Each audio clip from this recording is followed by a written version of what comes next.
Bonjour, bienvenue sur Ideos, le guide des voyageurs curieux qui aiment bien s'informer pour mieux voyager. Je vous propose ce soir un petit podcast autour des solutions pour faire des économies sur la location de voitures. Alors, entendons-nous bien, je ne vais pas vous donner des adresses de location qui seraient vraiment bon marché parce que je n'en connais pas. Celles que je cite régulièrement et qui me semblent des agences de confiance et qui le sont, n'ont pas les prix les plus attractifs, mais c'est aussi le prix de la fiabilité, des assurances où on n'a pas de questions à se poser, souvent sans franchise, sans frais cachés et avec aussi quelques solutions pour éviter de payer les surcoûts qui sont souvent facturés par les grosses agences, justement parce qu'elles profitent un peu de la méconnaissance des voyageurs. Donc, malheureusement, certaines agences sont déjà complets quasiment pour tout le mois de juillet et d'août, comme l'agence Léna.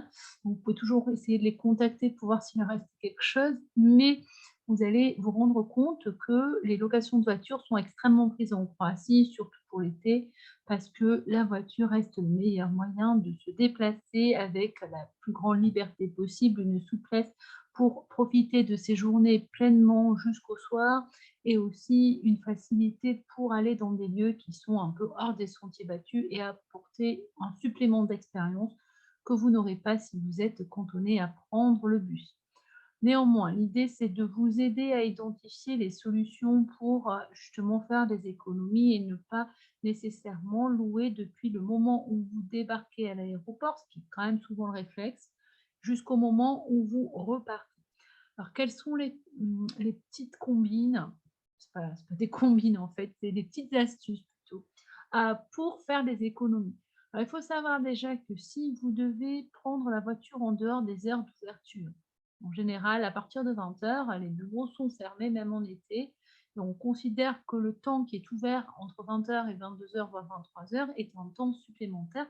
Donc il faut payer un supplément de 60 € environ pour pouvoir prendre ou remettre sa voiture en dehors de ses heures d'ouverture. Donc déjà, première chose à envisager, c'est de ne pas vouloir prendre la voiture à 22 h ou 23 h parce que vous allez la payer alors que vous n'allez pas utiliser quasiment cette voiture si ce n'est pour aller jusqu'à votre hébergement. Il est probable que vous puissiez trouver une navette qui vous amènera dans votre lieu d'hébergement, même très tardivement, en fait, jusqu'à 23 h. Les navettes fonctionnent, elles arrivent pour chacun des vols qui débarquent en Croatie, donc il y a toujours une possibilité d'avoir une navette jusqu'à Split ou Trogir, par exemple, pour cette zone, également pour Zadar et pour Dubrovnik. Il y aura toujours une navette, quelle que soit l'heure. Il faut simplement accepter évidemment qu'une fois sur place dans la ville où vous arrivez, vous ayez la possibilité de rejoindre rapidement votre hébergement et c'est là que peut se poser le problème. Donc le mieux, c'est souvent de demander à votre hébergeur s'il est d'accord, peut-être d'ailleurs pour venir vous récupérer, quitte à payer un supplément, ou vous venir récupérer dans un lieu comme la gare routière, de manière à ce qu'il puisse vous amener chez lui plus facilement. Bon, les, euh, le- les loueurs, enfin, les propriétaires sont généralement assez arrangeants, donc vous pourriez avoir cette solution, ce qui vous embêtera moins que de devoir prendre un taxi et qui là, ça rajoutera un coût, donc vous ne seriez pas toujours gagnant. Donc là, déjà, la solution, c'est essayer de s'organiser pour ne pas avoir à louer et pour ne pas remettre la voiture au dernier moment, c'est-à-dire vous allez prévoir peut-être un transfert. Pourquoi un transfert est-il plus pertinent qu'une voiture qu'on remettrait à l'aéroport? Tout simplement parce que les ouvertures, les remises et les prises en dehors des heures d'ouverture sont facturées à l'acte.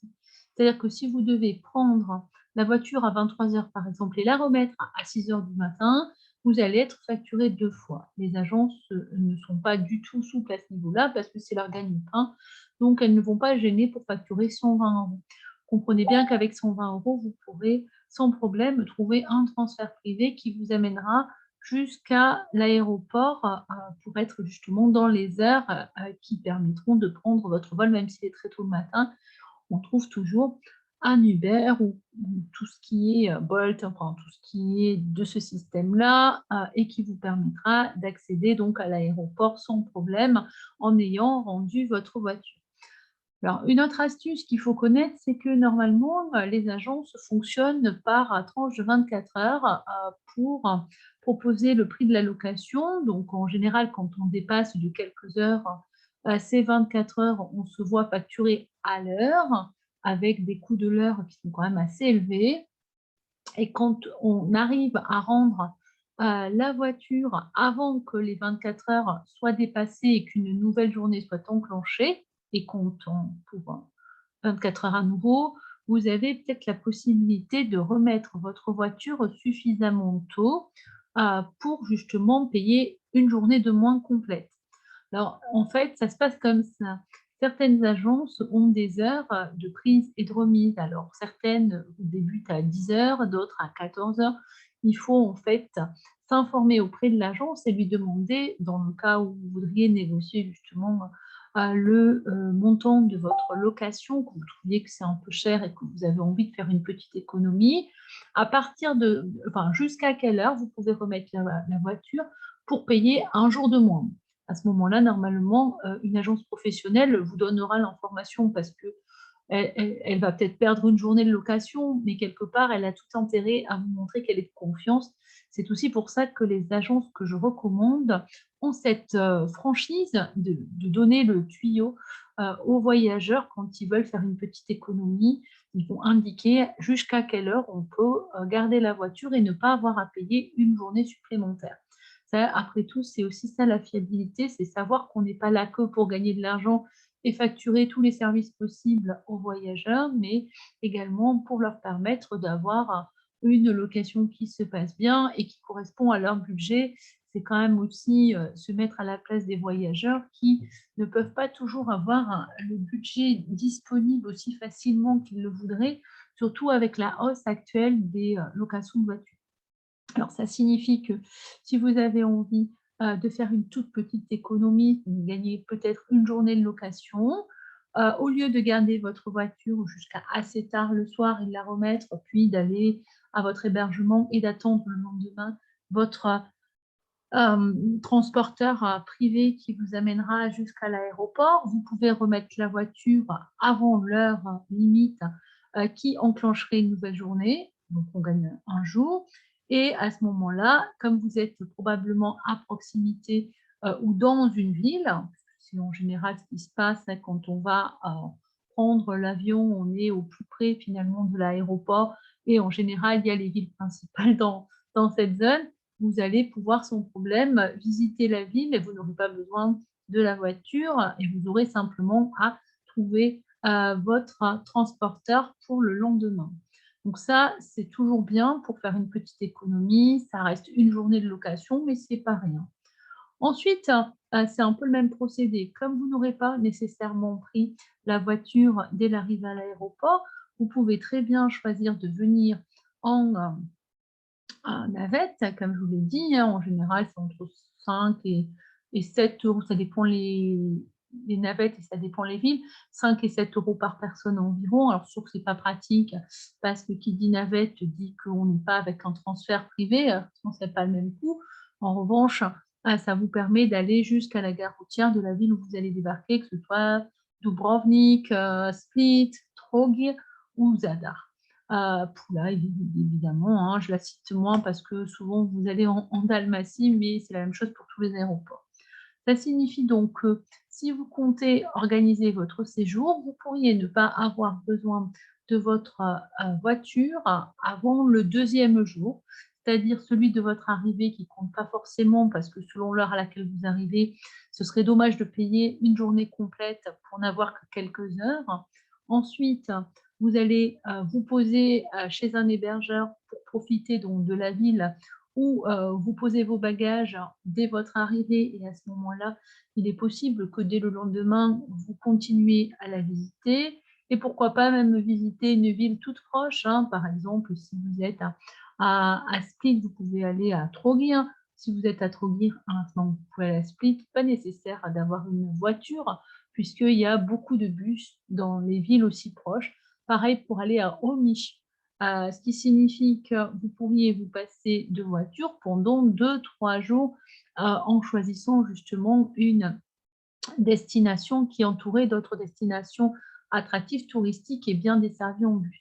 C'est le cas pour Split, alors c'est un peu moins le cas pour Dubrovnik, qui est excentré, où il n'y a pas grand-chose autour et finalement, au pire, on peut aller vers Savtat et on va peut-être aller vers Ston, mais c'est beaucoup plus compliqué.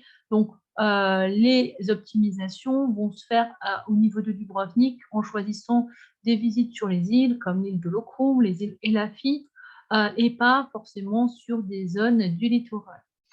Ceci dit, si vous voulez faire donc des économies, vous pouvez réfléchir à l'organisation de votre séjour pour vous déplacer sur des destinations comme Omish, Trogir, en privilégiant le bus. Il n'y a pas de souci, vous n'aurez pas besoin de voiture dans ces villes pour la simple raison que Omish est un village, donc dès qu'on arrive dans la zone, on est à proximité du village historique et de la forteresse. Quand on est dans la zone aussi de Trogir, on ne va pas avoir de problème par rapport à la voiture, puisqu'on n'a pas besoin de voiture pour découvrir le centre historique qui est piétonnier. Donc, prendre le bus peut être aussi pratique et en plus n'est pas cher, c'est 2, 3, 4 euros maxi. Et surtout, l'avantage, c'est qu'il y a quand même pas mal de liaisons. Donc, normalement, on doit pouvoir envisager une visite facilement. Alors, si on ne découvre que cette destination dans la journée, c'est encore plus vrai. Mais même si vous vouliez en découvrir 2, ça doit être possible de les insérer au cours d'une journée en s'organisant bien, en étant très scrupuleux sur les, les débuts de journée, c'est-à-dire essayer de prendre les liaisons les plus matinales pour profiter au maximum de votre journée. Alors, ceci dit, si vous décidez de ne pas passer par le bus et de louer votre voiture dès le 2e jour ou 3e jour, selon le temps que vous avez passé à visiter la ville où vous êtes basé, vous allez pouvoir définir votre itinéraire de manière que vous n'ayez la voiture que pendant le temps où vous avez vraiment besoin d'elle pour vos déplacements. Alors, comment fait-on en fait pour réfléchir à l'organisation? Tout simplement en identifiant ce qu'on veut vraiment faire et voir dans les divers lieux qu'on envisage. Et donc, il faut regarder très précisément déjà les liaisons de bus qui sont disponibles pour voir s'il y a nécessité ou pas de prendre une voiture pour améliorer les déplacements. En fait, la voiture, elle va être très pratique pour aller d'une destination à l'autre et pour optimiser une journée en découvrant peut-être plusieurs villages ou même plusieurs villes ou un site naturel, un site culturel au cours d'une même journée. Par exemple, si vous aviez envie d'aller au parc de Krka, vous pouvez le faire sans problème avec le bus. Vous avez également des excursions qui vous le proposent. Bon, le tarif est un peu plus élevé que le bus. L'avantage, c'est que vous allez avoir peut-être un arrêt dans une ville comme Šibenik ou dans un village comme Primošten qui sont intégrés. Donc, vous payez peut-être plus cher l'excursion organisée, mais vous avez quand même un guide et surtout, vous avez un arrêt dans une destination très jolie qui vous permettra de compléter votre visite. Alors que le bus va vraiment vous amener à Lozovac ou à Škradi. Il va vous laisser pendant quelques heures et vous allez devoir reprendre le même. Il n'y aura pas de bus pour aller de Škradin ou Lozovac à Šibenik, alors que c'est à côté. Donc ça, c'est quand même très dommage. Et du coup, il y a un intérêt à ne pas chercher toujours le prix parce qu'on veut économiser. Parfois, il vaut mieux prendre une excursion à 45 euros, par exemple, qui permet d'intégrer à la fois le déplacement et la découverte d'autres destinations que de payer 25 euros de bus et de ne voir qu'une toute petite zone du parc national, même si c'est votre objectif. Alors, la question en fait se posera si vous devez louer une voiture, c'est avant tout pour profiter au maximum des journées avec laquelle vous allez l'utiliser. Donc, si vous êtes basé par exemple à Split, que vous comptez aller à Kerka, vous allez pouvoir faire les arrêts alors à Kaštela, à Primošten, à Pirovac. Vous avez également des très jolis petits villages, Rogoznica, Vodice, aux environs de Šibenik. La ville de Šibenik est charmante également. Et si vous voulez intégrer la visite de Kirka avec une voiture en partant vers 7 heures du matin de ski, par exemple, vous allez vous pointer à 8 heures pour l'entrée, la première entrée, donc sans touriste. Vous allez pouvoir découvrir le parc. Ensuite, le reste de la journée, le répartir entre la visite de Šibenik et ou de Primošten, par exemple. Ou, puisque vous avez une voiture, vous allez décider de découvrir le parc national de Krka pour tout ce qu'il a à proposer et pas juste cette cascade, si jolie soit-elle, de Škratinski Buk, qui n'est pas le seul centre d'intérêt de Krka. Je vais vous montrer d'ailleurs pourquoi vous avez tout intérêt à découvrir le parc national de Krka, avec la possibilité donc de découvrir des destinations à l'intérieur du parc qui sont méconnues des touristes, mais qui sont vraiment très belles. Alors, voici un aperçu des paysages que vous pourriez découvrir en voiture et que vous ne verrez jamais avec une visite en bus. Donc là, on est dans les chutes de Manojlovac, à l'intérieur des terres. C'est un parc en fait qui est assez grand et qui est découpé en plusieurs entrées. Les entrées intérieures ne sont donc pas investies par les touristes et c'est très dommage parce qu'on y voit quelques-uns des plus beaux paysages du parc. Donc ici, Manojlovac, c'est une entrée qui s'appelle Pouliane et qui vous permet de découvrir donc plusieurs sites: Manojlovac, la chute de Bilošić-Sabuk et le site de Bornou. Voici un peu à quoi ça ressemble, sachant qu'on est à proximité du canyon qui va débuter donc après ces chutes, dont vous avez une possibilité de les admirer.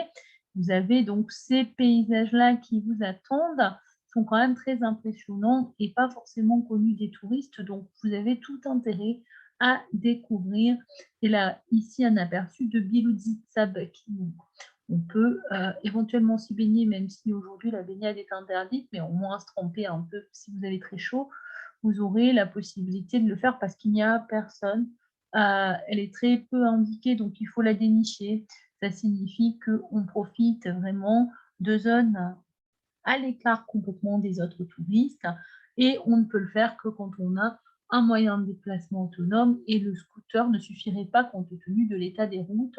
Donc, il est préférable toujours d'avoir une voiture. Si vous avez un aperçu du site de Bornholm, qui est un site archéologique romain, puisqu'il y avait un camp militaire romain qui était établi dans cette zone. Voici également l'entrée de Roche Kislap que vous découvrirez avec la possibilité de voir donc toute cette zone du parc. C'est une entrée dans laquelle vous avez plusieurs possibilités d'excursions. Alors, les excursions en bateau en supplément vers le monastère Krka ou vers le monastère Visovac, vers également la nouvelle sortie qui est proposée, c'est vers l'affluent de Chicola. Donc, on peut passer dans le canyon de Krka en bateau, mais c'est des excursions payantes en supplément. Et vous avez donc des excursions à pied qui sont de longueur plus ou moins variable, entre 30 minutes et 4h30 selon ce que vous faites comme randonnée. Vous voyez, c'est une zone assez riche. Il faut donc envisager de découvrir Roche Kislap, avec la possibilité, bien sûr, de la découvrir pendant plusieurs heures, ce qui est impossible avec les excursions organisées, puisqu'elles ne prévoient pas de passer du temps à Roche Kislap, si ce n'est peut-être avec une possibilité d'arriver en bateau, mais ce n'est pas pareil, en fait, que de choisir l'autonomie et de soi-même se déplacer à l'intérieur du parc.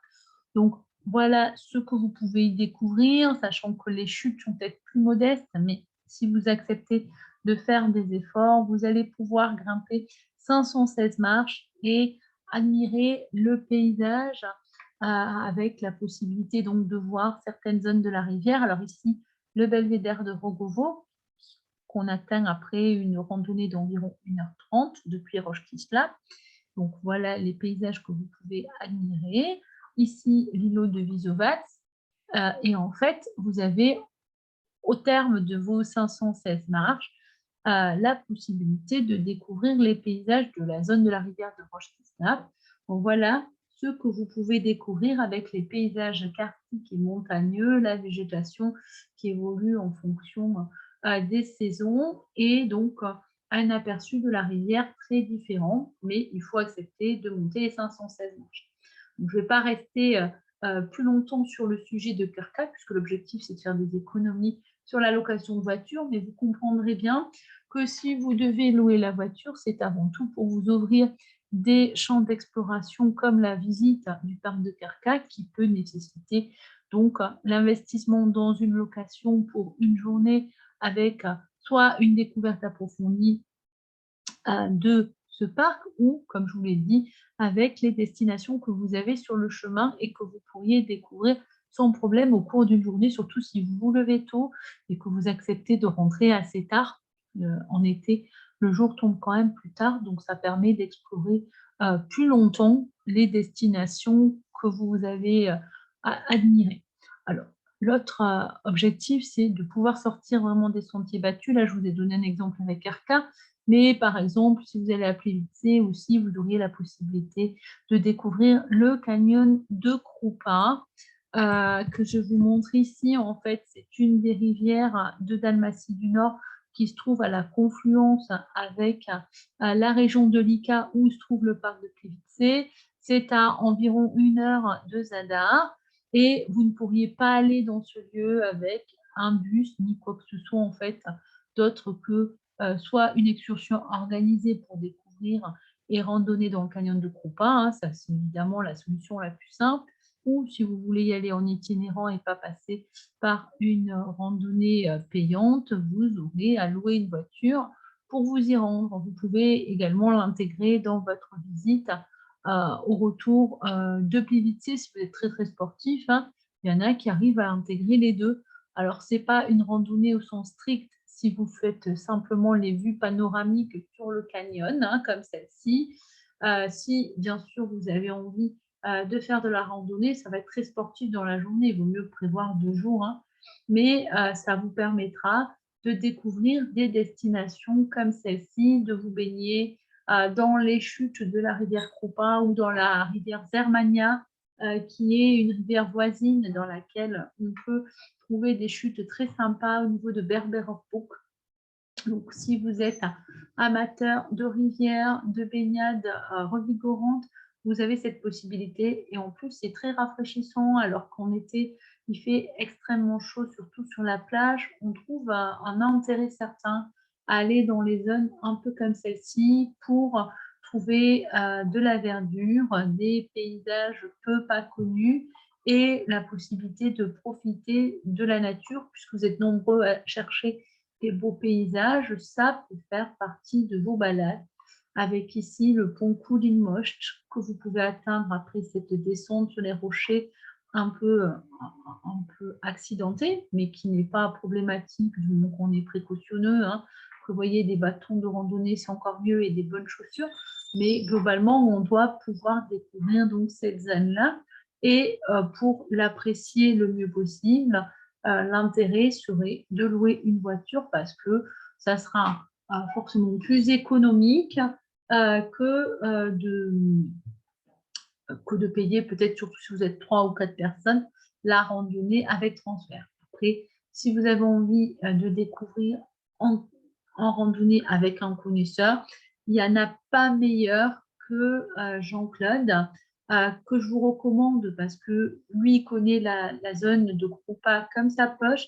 Il va vous faire découvrir en profondeur toute sa nature, l'écosystème, et vous pourrez donc apprécier tout ce que cette zone a d'original. Donc voilà, pour le contacter, hein, vous avez son email à l'écran. Et je pense que vous apprécierez parce que si c'est une visite en été, que vous êtes 2, ça coûtera moins cher de prendre ces services de guide et d'avoir une vraie connaissance du terrain et de découvrir tout ce qu'il faut voir, que d'y aller en itinérant, de ne pas vraiment trouver les endroits qu'il faut visiter et de louer une voiture qui pourrait coûter 100 € la journée. Donc, vous voyez qu'il faut réfléchir en fonction des situations, du nombre de personnes qu'on est, des expériences qu'on veut faire. Donc, à la base, c'est toujours comme ça qu'on va faire. Donc, je me suis un peu éloignée du sujet, donc je vais y revenir. Une fois que vous avez déterminé quels sont les sites qui vous tiennent vraiment à cœur, vous saurez lesquels vous pouvez découvrir ou pas avec le bus et lesquels vous imposeront une location de voiture. Alors, sachez qu'à certaines périodes, il n'y a pas de possibilité de faire une découverte à la journée, même des sites touristiques comme Plivice ou Krka, tout simplement parce que l'objectif des Croates, c'est de permettre à ces zones qui sont peu touristiques, surtout Plivice hors saison, d'accueillir des visiteurs qui vont loger aux abords du parc, parce que sinon tout le monde viendrait de Split ou de Zadar. Or, tout est fait pour justement vous obliger à loger sur place pour que les habitants gagnent aussi leur vie. Et donc, à la journée, ce n'est pas envisageable hors saison. En revanche, en été, ça va l'être, hein, mais toutes les heures qui sont pertinentes sont en général réservées assez longtemps à l'avance. Donc, n'hésitez pas, si vous comptez utiliser le bus, parce que ça ne sera pas évident, surtout en dernière minute, de trouver une place avec le bus. Ça c'est sûr, surtout en été. Hein. Il y a un bus vraiment qui est impératif pour découvrir Plivice en excursion. Les autres ne sont pas pertinents, tout simplement parce que aujourd'hui, on est obligé de rentrer à heure fixe dans le parc en fonction de l'heure qu'on a pris avec son billet d'entrée, ce qui signifie aussi qu'on est contraint de respecter donc l'arrivée pour entrer avec l'heure prévue. Et si vous faites ça à la journée, vous vous rendrez compte qu'il y a très peu de retours, y compris pour des destinations comme Split, hein, qui est pourtant très touristique. Donc, vous ne passerez que quelques heures dans le parc et franchement, venir à Plivice pour quelques heures seulement et faire jusqu'à 8 heures de bus dans la journée, c'est quand même pas une très bonne idée. Donc, mieux vaut peut-être, si vous venez de Split, accepter de dormir, par exemple, à Zadar pour le retour. Ça vous permettra de gagner un peu de temps et d'éviter aussi de faire trop de trajets en bus dans une même journée. Donc, pensez à organiser un peu comme ça, hein, même si vous tenez à aller absolument à Plivice depuis Split, sait-on jamais. Même si ce n'est pas pertinent que vous vouliez absolument le faire, c'est comme ça qu'il faut essayer de raisonner, parce que sinon, ça ne va pas être pertinent. Si vous le faites, hein, rien ne vous oblige à prendre le bus, puisqu'il y a des transferts privés qui vont vous permettre de découvrir le parc, en fait, a un peu plus de temps disponible dans le parc, hein, pas beaucoup plus, mais suffisamment pour que vous n'ayez pas à faire la course pendant 3 heures seulement à l'intérieur du parc ou 4 heures maximum. Donc, les transferts privés ou les transferts partagés vous permettront, pour une quarantaine d'euros, de faire l'aller-retour et ça ne coûtera pas plus cher que le bus. Ça a un peu augmenté par rapport à l'augmentation du coût des carburants, mais globalement, c'est à peu près le même prix que le bus. Donc, vous avez tout intérêt à vous tourner vers un transfert partagé. En plus, vous pourrez échanger avec le chauffeur, ce qui peut être pas mal du tout, hein, pour prendre des conseils. Alors, pour les autres conseils sur la question de la location de voiture, vous l'avez compris, l'idée, c'est d'être aussi basé dans des villes comme Split, d'où on peut rayonner facilement pour prendre les bateaux, les catamarans surtout, vers les îles environnantes et ne pas avoir à louer la voiture autrement que pour faire une découverte à la journée de l'île avec la possibilité de ne pas rester limité à la visite de Soupétard, par exemple, sur l'île de Bratch, ou de Bol, si vous décidez d'arriver à Bol. L'intérêt, c'est de pouvoir louer une voiture ou un scooter et de vous déplacer à l'intérieur de l'île et de faire une approche à la journée de façon raisonnable. Donc, je vais prendre l'île la plus proche et qui est donc la plus pratique, l'île de Bratch. Voici donc ce qui est envisageable pour aller sur l'île de Bratch. Je vais vous montrer un peu comment on peut réfléchir.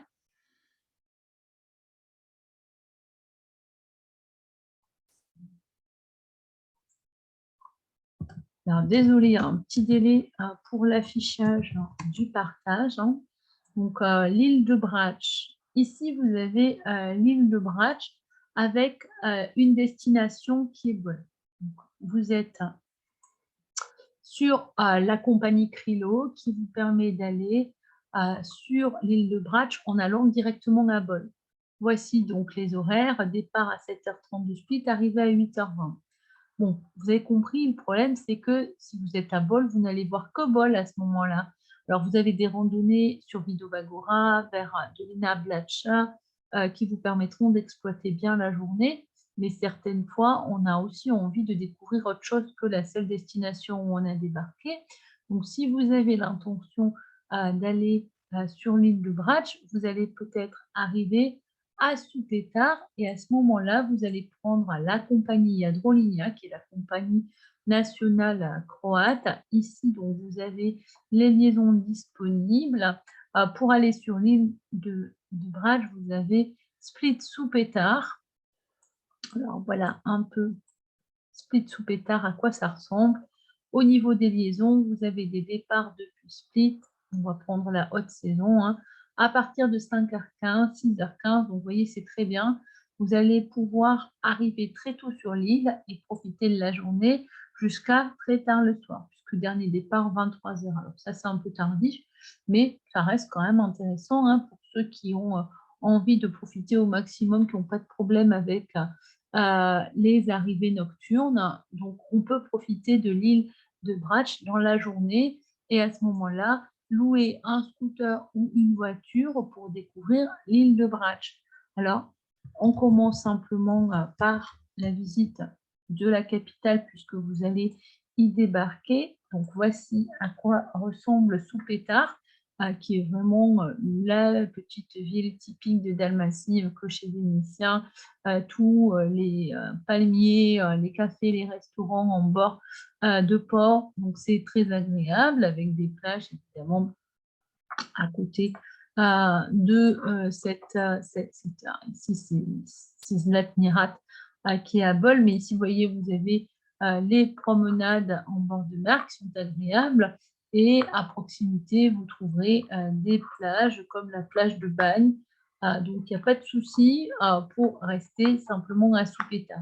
Mais si vous estimez que vous avez envie de découvrir un peu plus justement que la ville de Supétar en profitant de la baignade sur une des plages comme celle que vous voyez à l'écran, vous allez pouvoir découvrir les environs immédiats. Alors voilà, Pochtira. Je vais vous-même, avant de vous montrer Pochtira, je vais vous montrer la carte de Bratch. Voilà un peu à quoi ressemble la carte de Bratch. Donc, vous avez Supétar ici, ici Soutivan qui est très joli et que je vais vous montrer également, et Pochtira. Ici Dol qui héberge, je vais y arriver, un musée ethnologique et qui reflète un peu justement tout ce qu'a l'île a d'authentique en termes de village intérieur des terres. Et ici Lozitsa qui est à côté aussi de Bobovica, ici, donc Bobovica à côté terre et Bobovica à côté mer, et ici Mlina. Donc, vous voyez que quand on a pris une voiture, on n'a pas l'obligation d'aller toujours à Bol, même si c'est possible, mais vous pourriez sans problème découvrir tous ces environs et avoir un aperçu de l'île de Bratch un peu plus complet. Donc, voilà, Soutivan, par exemple, qui est très jolie. C'est l'autre ville un peu connue de l'île et avec également un charme typique de tout ce qu'est la Dalmatie, un peu plus tranquille que Supétar parce que tout le monde a tendance à se concentrer soit à Supétar, soit à Bol pour des questions pratiques, surtout quand on vient en catamaran comme ça sans avoir de moyens de transport. Si vous en avez choisi un, vous pourrez découvrir donc Soutivan, Supétar, Pochtira. Après, c'est à vous de faire des choix. Vous n'êtes pas obligé de tous les découvrir, mais ils sont à proximité les uns des autres, avec chacun les plages.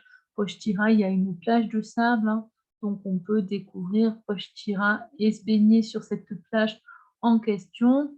Vous avez donc l'esprit des villages, des îles, parce que vous pouvez découvrir justement toutes les montagnes qui bordent les littorales depuis les îles.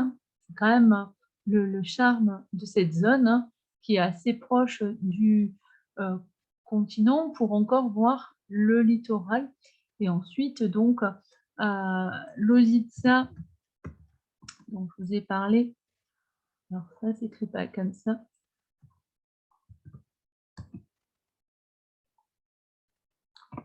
Je vais y arriver.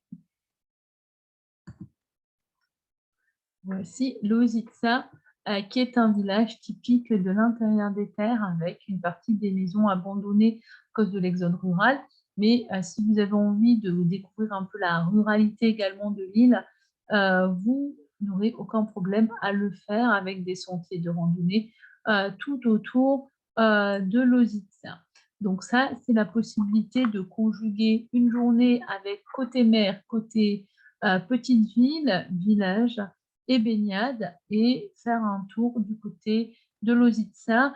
Donc, dans une journée, c'est possible si vous prenez les arrivées très matinales sur l'île de Brač, comme il n'y a que 50 minutes de traversée. Si vous avez loué une voiture, eh bien, c'est simple. Hein. Vous allez prendre votre voiture et payer pour l'empreinte ferry, quand même pas très pratique, et pour vous déplacer avec une voiture en ferry, qui a un coût aussi assez important, bah, l'idéal, c'est de ne louer la voiture qu'une fois sur place quand vous allez arriver à Soupétard. Vous louez voiture ou scooter et vous embarquez pour découvrir ces petites routes qui vous mèneront vers les villages en question. Donc ça, c'est la meilleure manière de découvrir une île à la journée sans avoir forcément pris la voiture depuis Split et en ayant des conditions assez pratiques parce que quand on loue sur une île, il n'y a pas les problèmes de carte de débit, carte de crédit. En fait, vous payez à la journée, vous laissez, des fois, vous faites un dépôt de caution. C'est quand même assez pratique alors que dès qu'on prend pour plusieurs jours, il faut payer des assurances ferry, il faut également envisager les coûts liés au transport en ferry. Ce n'est pas non plus anodin, hein. C'est entre 15 et 40 euros par déplacement aller. Hein. Donc, puisque vous allez revenir, ça double la mise. Ce n'est pas comme ça qu'on fait des économies. Donc, prévoyez de louer uniquement une fois sur place. Et n'hésitez pas à regarder avant votre arrivée pour faciliter justement les démarches, parce que si vous attendez d'être sur l'île pour chercher à Soupétard pour la location de voiture, c'est aussi du temps un peu perdu, alors que si vous avez fait vos recherches avant, vous allez pouvoir vous rendre plus facilement à la location de voiture que vous aurez repéré. Voilà en gros ce que je pouvais vous dire sur les petites astuces. Vous pouvez faire ça pour toutes les îles, hein, y compris l'île de Var, hein, où vous pouvez débarquer en catamaran pour faire des économies et ensuite prendre un scooter ou une voiture pour découvrir le reste de l'île. Sachez qu'à ce moment-là, il faut prévoir 2 jours à Var, donc il faut quand même séjourner sur l'île, sinon ça ne sera pas envisageable de voir une île comme Var à la journée. C'est plus facile d'envisager l'île de Brač, d'abord parce qu'elle est beaucoup plus proche, hein, donc c'est moins loin pour s'y déplacer, même en car ferry, c'est encore plus rapide en catamaran, et ensuite parce que vous allez pouvoir justement découvrir avec Var une ville qui est très riche en héritage historique et culturel, Var même.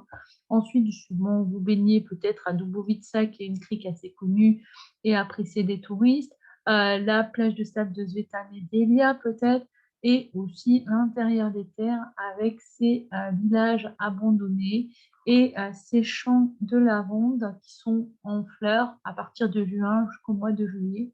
Donc, si vous avez l'intention de vous rendre dans la zone centrale de l'île, vous allez devoir envisager une journée au moins et une nuit sur place et la journée suivante, peut-être pour visiter d'ailleurs la ville de Var avant de repartir vers votre prochaine destination. En tout cas, ce sera le plus raisonnable. Voilà en gros comment vous pourriez faire les économies. Un petit rappel, donc, parce que c'est toujours important de revenir à l'essentiel du sujet. Si vous souhaitez faire une économie pour la location de voiture, essayez d'être souple et de ne pas vouloir louer absolument à partir du moment où vous arrivez en Croatie jusqu'au dernier moment où vous en repartez. Essayez de regarder quand vous avez absolument besoin de la voiture Si vous avez bien organisé votre séjour, vous pourriez ne pas avoir besoin de votre voiture dès le moment où vous débarquez en Croatie. Et si vous comptez visiter les villes justement où vous allez séjourner dès votre arrivée, la voiture ne vous sera pas utile, donc vous pouvez vous contenter d'arriver en navette et ne prendre la voiture qu'une fois que vous aurez visité cette ville. C'est toujours ça de gagner. Merci pour votre attention. Encore une fois, désolée pour les transitions parce que comme je tape en même temps et que je vous montre les photos sur Google, c'est pas toujours au top, hein. Donc ça fait pas toujours très pro, mais j'espère que les informations vous sont toujours utiles et que vous aurez trouvé quelques solutions pour réfléchir et faire des petites économies. Et je vous rappelle aussi la petite astuce, essayez de ne pas louer jusqu'au dernier moment, c'est peut-être gagner jusqu'à 1 jour ou 2 jours de location en ne prenant pas la voiture pour quelques heures que vous allez payer pour une journée, alors qu'en la rendant avant une certaine heure, vous gagnerez 1 jour de location. À très bientôt, merci beaucoup pour votre fidélité et bien sûr, restez curieux.